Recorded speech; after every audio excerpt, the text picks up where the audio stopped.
Secunderabad parliament నియోజకవర్గంలో తన ప్రచారానికి ప్రజల నుంచి విశేష స్పందన వస్తోందన్నారు సికింద్రాబాద్ బీఎస్పీ అభ్యర్థి doctor Dandepu Baswanandam. SC, ST, BC మైనార్టీలంతా బీఎస్పీ వైపే చూస్తున్నారని చెప్పారు. ఈ నియోజకవర్గంలో ముందుగా ఇండిపెండెంట్గా పోటీ చేద్దామని భావించారని, తనకు బీఎస్పీ నుంచి ఆహ్వానం రావడంతో ఆ పార్టీ నుంచి పోటీ చేస్తున్నానన్నారు. గతంలోనూ తాను జెడ్పీటీసీగా, ఎమ్మెల్యేగా పోటీ చేశానని చెప్పారు.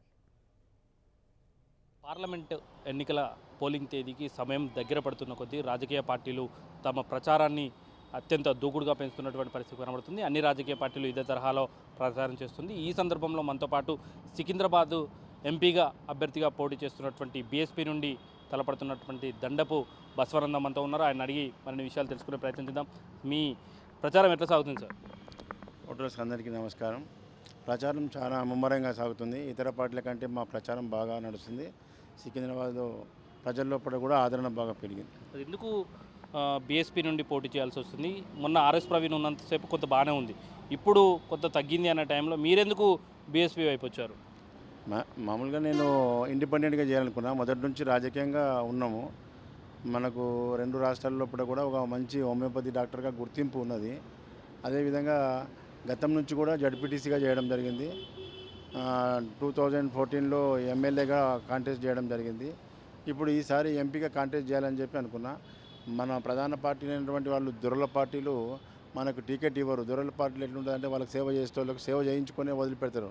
కాబట్టి వాళ్ళ పార్టీ టికెట్ మనకి ఇవ్వరు. కాబట్టి నేను ఇండిపెండెంట్గా చేయాలనుకున్నా. ఇండిపెండెంట్గా చేయాలనుకున్నప్పుడు మన యొక్క ఇంట్రెస్ట్ చూసుకొని బహుజన సమాజ్ పార్టీ అధ్యక్షుడు మన బాలయ్య గారు కానీ, ప్రభాకర్ గారు, మాయావతి గారు మన వెంటనే ఇన్వైట్ చేసి మా పార్టీ నుంచి మీరు పోటీ చేయడం బాగుంటుందని చెప్పడం జరిగింది. ఇప్పుడు మీరు బీఎస్పీ తరఫున పబ్లిక్లోకి వెళ్తారు, కాలనీలు బస్తీలు తిరుగుతురా, వాళ్ళ నుండి ఎలాంటి స్పందన వస్తారు? ఏమంటారు బీఎస్పీ కోటేమని అడిగితే? వాళ్ళు పార్టీ చూడకుండా మంచి డాక్టర్గా గుర్తింపు బాగుంది కాబట్టి డాక్టర్ గారు డెఫినెట్గా మీరు విన్ అవుతారని చెప్పి ఆశీర్వదించడం జరిగింది.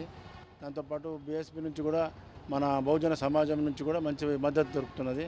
డెఫినెట్గా ఇప్పుడు సికింద్రాబాద్లో మనము అత్యధిక మెజార్టీతో గెలవబోతున్నామని చెప్పి సూచన కనిపిస్తుంది. మీరు ఒక విషయాన్ని చూడాల్సిన అవసరం ఉంది. ఓట్లు చీల్చేందుకు బీఎస్పీ నుండి పోటీ చేస్తారన్న ఒక విమర్శ పైన కూడా మీ పైన ఉంది. ఈ విమర్శలను ఎట్లా తిప్పికొడతారు? ఓట్లు చీలడానికి ఉద్దేశం అనే కాదు మనకు పొలిటికల్గా ఇప్పుడు కొత్తగా రావడం లేదు కదా. మొదటి నుంచి కూడా పొలిటికల్గా రాజకీయంగా ఉన్నాము. మనకు సరి అయిన అవకాశం దొరకక అయిపోయింది. ఎమ్మెల్యేగా పోటీ చేసినాము, ఇప్పుడు ఎంపీగా పోటీ చేస్తున్నాము. ప్రజలు మనకు ఆశీర్వదించి మంచి అవకాశం ఇచ్చినట్టయితే ప్రజలకు సేవ చేయాలనే ఉద్దేశం. ఎందుకంటే ఇతర పార్టీల నుంచి రాజకీయంగా ఎంత అన్యాయం జరుగుతుంది, ఎంత దౌర్జన్యాలు, ఎంత దోపిడీలు జరుగుతున్నాయి. ప్రజలకు ఒకటే విన్నపిస్తున్నా, ఈ దొంగలకు పోటు లేకుండా మంచి విద్యావంతులకు ఓటేసి రాజ్యాంగాన్ని కాపాడాలని చెప్పి ప్రజలకు నేను పిలిపిస్తున్నా. ఎందుకంటే పెద్ద కుంభకోణాలు పెట్టి ప్రజాధనాన్ని దుర్వినియోగం చేస్తున్నారు. అలాంటి వాళ్ళకు బుద్ధి చెప్పే టైం ఇప్పుడు వచ్చింది.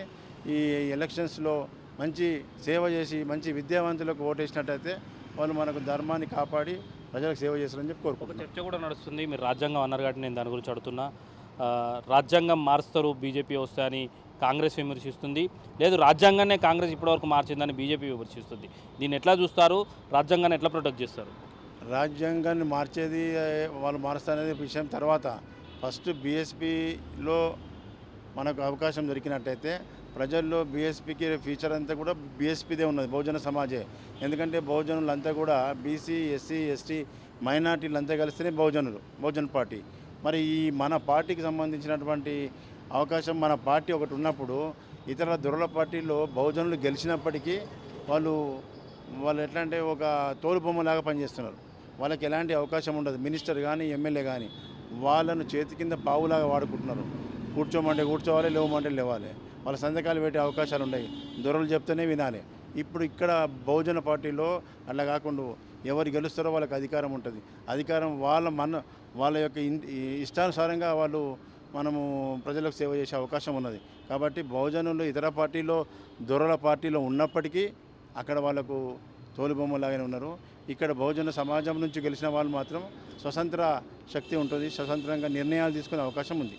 ఇది మనం మొత్తంగా చూసుకోవచ్చు. బీఎస్పీ నుండి పోటీ చేస్తున్నటువంటి బస్వానందం తన గెలుపుపై ధీమా ఉన్నారు. ముఖ్యంగా ఏదైతే ఎస్సీ, ఎస్టీ, బీసీలంతా కూడా తమకే ఓటేయాలని, విద్యావంతులను ఎంపిక చేయడం ద్వారా రాజ్యాంగాన్ని ప్రొటెక్ట్ చేయాలంటూ కూడా ఆయన మాట్లాడుతున్నటువంటి పరిస్థితి మనం చూసుకోవచ్చు. కెమెరామెన్ సనంతో అజయ్ 10 టీవీ హైదరాబాద్.